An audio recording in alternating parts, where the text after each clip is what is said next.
to kind of go off of that and work into something I heard you say with a quiz that 25,000 people have taken.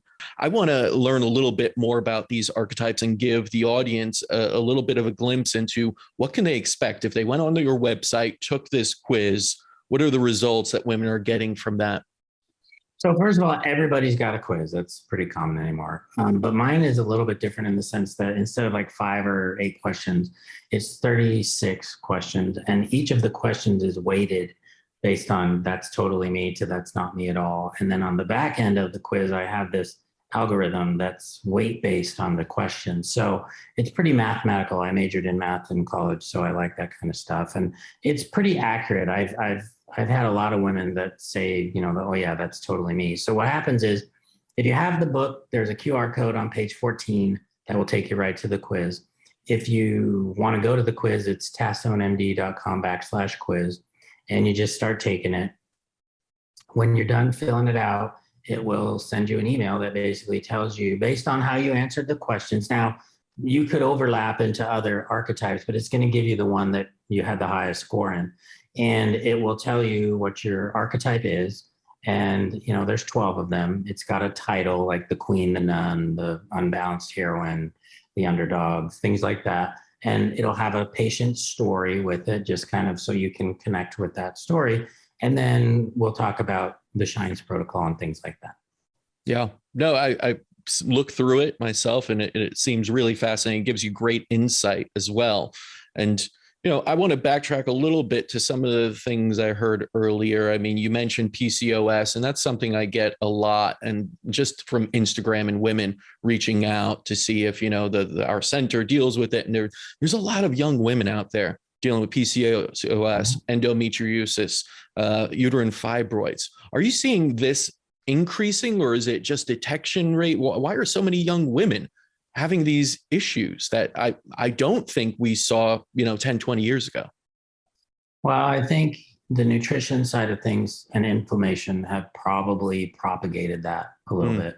One, with PCOS, there's a lot of women that are diagnosed with PCOS that don't actually have PCOS. I think it's somewhat of a garbage pail diagnosis for a lot of doctors. They'll just throw patients in there when they don't know what to do. But then there's some women that have PCOS and they aren't diagnosed with it. And then endometriosis probably has a little bit of an autoimmune component to that, inflammation aspects. Fibroids the same. We don't know exactly why you get them in the first place, but I can tell you based on what I've done with patients with endo, after I've done surgery or tried to excise the endo, if I can control their hormone imbalances and also work on their inflammation using supplements like curcumin, holy basil, using low-dose naltrexone, things like that, that usually I can pretty well control whether or not it comes back. Now, that's not 100% obviously, but it certainly gives them a fighting chance to not have the endo come back, because for a lot of women, endo is a very chronic disease. You can have multiple surgeries and it may never completely go away. Fibroids, same thing. It's genetic, it's inflammatory. I do think it's got some dietary basis to it. Definitely hormonally based, because fibroids love estrogen. So in those women that are estrogen dominant, you will see it. I also think that there's more endo and fibroids usually require about a 7 to 8 year time frame to diagnosis in the medical system, because women are put on birth control pills. They're told they're just getting older. Oh, that's not bad pain. Don't worry about it. And they get bopped around from doctor to doctor until they find somebody that actually deals with it. I think why it's getting picked up more and more is because there's more awareness and there's more advocacy groups on Instagram, like We Can Wear White, which is a big foundation that follows women with fibroids, and they're trying to get bills passed in Congress to help women that have fibroids get things paid for so that they can get treated differently.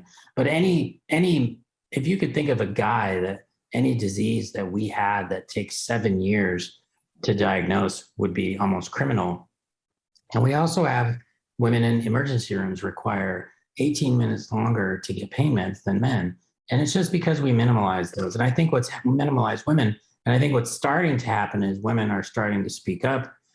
They're starting to advocate more vocally. And because of that, things are getting recognized sooner and at a higher rate.